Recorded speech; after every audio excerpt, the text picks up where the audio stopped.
Klik subscribe agar kamu tidak ketinggalan update berita penting setiap harinya.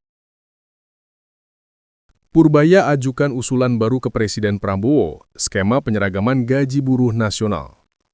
Jakarta, Ketua Komite Stabilitas Kebijakan Ekonomi Nasional, Purbayang, kembali menjadi sorotan setelah menyampaikan usulan resmi kepada Presiden Prabowo mengenai gagasan penyeragaman gaji buruh secara nasional. Usulan tersebut disampaikan melalui dokumen setebal ratusan halaman yang merinci berbagai aspek ketenagakerjaan, kondisi industri, serta dinamika ekonomi regional di Indonesia.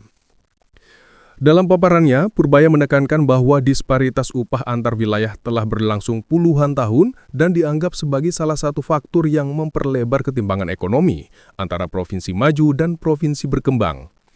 Menurutnya, sistem upah minimum yang berbasis provinsi dan kabupaten kota saat ini menciptakan kesenjangan mobilitas pekerja, rendahnya daya saing di daerah tertentu, serta turunnya pemerataan investasi. Purbaya juga menyoroti bahwa banyak buruh di berbagai daerah merasa terjebak dalam kondisi upah rendah tanpa adanya peluang untuk pindah lokasi kerja karena perbedaan standar hidup yang cukup drastis.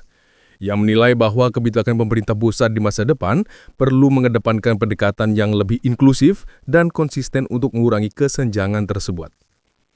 Usulan skema gaji setara nasional.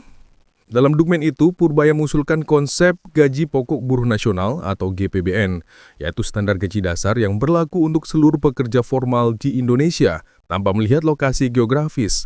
Angka tersebut akan ditetapkan berdasarkan kebutuhan hidup layak skala nasional, produktivitas industri rata-rata nasional, kemampuan dunia usaha, arah kebijakan ekonomi jangka panjang pemerintah. Ia menjelaskan bahwa GPBN akan berlaku sebagai gaji dasar, sementara tunjangan daerah dan penyesuaian biaya hidup dapat ditambahkan oleh pemerintah daerah atau perusahaan sesuai kemampuan masing-masing. Dengan demikian, buruh akan tetap mendapatkan standar minimal yang sama, namun daerah berbiaya tinggi tetap bisa memberikan insentif tambahan. Argumen ekonomi di balik penyeragaman gaji. Purbaya menyampaikan beberapa poin utama mengenai alasan ekonomi di balik usulan tersebut. 1. Mengurangi kesenjangan ekonomi regional. Perbedaan UMR antar wilayah yang sangat jauh, bahkan mencapai lebih dari 2 kali lipat, menyebabkan konsentrasi industri hanya terjadi di pusat ekonomi tertentu seperti Jabodetabek dan Jawa Timur. Dengan kaji yang lebih seragam, perusahaan berpotensi merelokasi pabrik ke wilayah-wilayah yang selama ini kurang berkembang. 2. Mendorong mobilitas tenaga kerja. Buruhnya ingin pindah ke kota besar menghadapi biaya hidup yang tinggi. Dengan standar gaji yang sama, mereka memiliki peluang lebih besar untuk bekerja lintas daerah. 3. Meningkatkan daya saing global. Indonesia diharapkan dapat memiliki struktur upah yang lebih stabil dan mudah diprediksi oleh investor asing, sehingga keputusan investasi lebih cepat dilakukan. 4. Efisiensi perusahaan skala nasional. Perusahaan dengan operasi di banyak provinsi sering menghadapi kompleksitas administratif akibat perbedaan upah regional. Penyeragaman gaji akan mengurangi hambatan ini. Tanggapan dari berbagai pihak. 1. Serikat buruh. Sejumlah serikat buruh menyambut baik konsep dasar GPBN, tetapi menegaskan bahwa implementasinya harus memperhatikan hak pekerja dan biaya hidup nyata di setiap daerah. Jangan sampai penyeragaman gaji malah menjadi alasan untuk menekan upah di daerah yang saat ini sudah cukup tinggi, ujar salah satu perwakilan buruh. 2. Pelaku usaha. Di sisi lain, beberapa pengusaha memberikan catatan bahwa skema ini harus diiringi dengan insentif tertentu agar tidak membebani industri padat karya di daerah yang sebelumnya memiliki upah rendah. 3. Pemerintah daerah. Beberapa kepala daerah menyampaikan bahwa mereka mendukung gagasan tersebut selama pemerintah pusat menyediakan mekanisme transisi yang jelas. Skema transisi selama 5 tahun.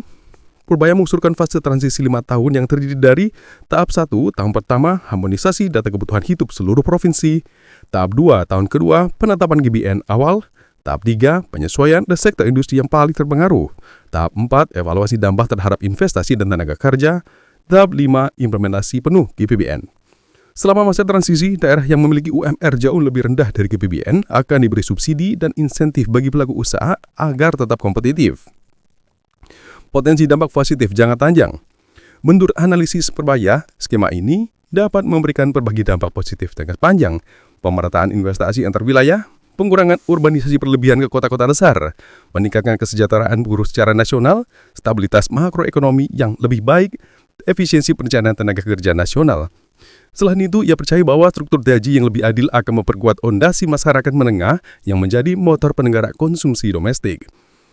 Hingga kini, Presiden Prabowo Wasidiku dikabarkan masih mempelajari usulan tersebut dan belum memberikan keputusan final.